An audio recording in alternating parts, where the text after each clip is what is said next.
Seorang nenek ikut lomba panjat pinang di kampung Desa Anjun, Kecamatan Pleret, Purwakarta, terekam video.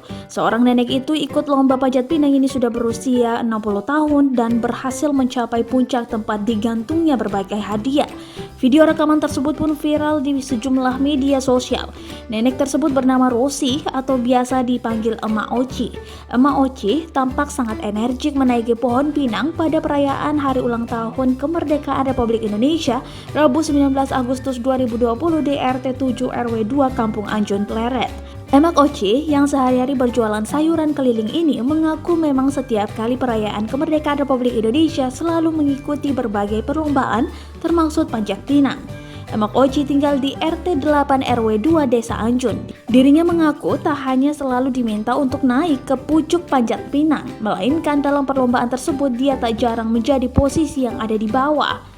Ketika ditanyakan terkait apakah takut naik ke atas pinang, Emak Oci mengaku tak ada ketakutan sedikit pun saat ikut lomba panjat pinang. Emak Oci mengaku ada kepuasan tersendiri ketika berada di atas pinang tersebut. Kulit keriput dan gigi yang ompong tak menyurutkan dirinya memeriahkan perayaan Hari Ulang Tahun Republik Indonesia.